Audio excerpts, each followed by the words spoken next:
If you destroyed every Peugeot car and factory, the company would still exist.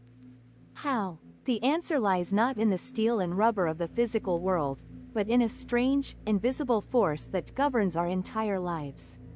To understand this mystery, we must travel back to France in the year 1896, where an entrepreneur named Armand Peugeot decides to venture into the newborn industry of automobiles. He wants to build a business, but he does not just want to construct workshops and hire mechanics. Instead, he seeks to conjure an entity that can transcend his own mortal lifespan, tapping into the ultimate superpower of Homo sapiens, the ability to create things that do not physically exist.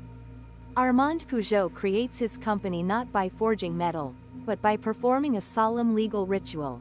He writes a declaration on a piece of paper and registers it under the laws of France.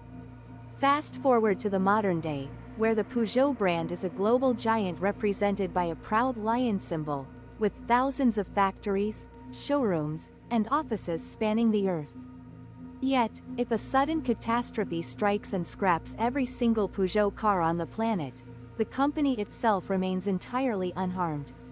Even if another disaster destroys every factory and computer, and tragically takes the lives of every employee, manager, and shareholder, Peugeot does not disappear. Lawyers and courts can simply rebuild it. But if a judge orders the company to be legally dissolved, all the physical factories, machines, and workers remain completely intact, yet Peugeot instantly vanishes into thin air. This is because the Peugeot lion is not a physical reality, but a legal fiction, a shared myth that exists nowhere except in our collective imagination.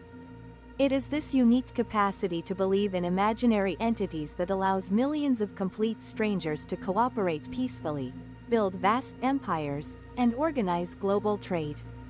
Our greatest achievements are built on shared imagination and collective beliefs, which allow strangers to cooperate at an unprecedented scale. Money, human rights, nations, and corporations are not physical laws of the universe, but powerful stories we agree to believe in. When we understand this, we realize that the modern world is held together not by steel and concrete, but by the fragile and beautiful web of our shared myths. Subscribe for one story, one lesson, every week.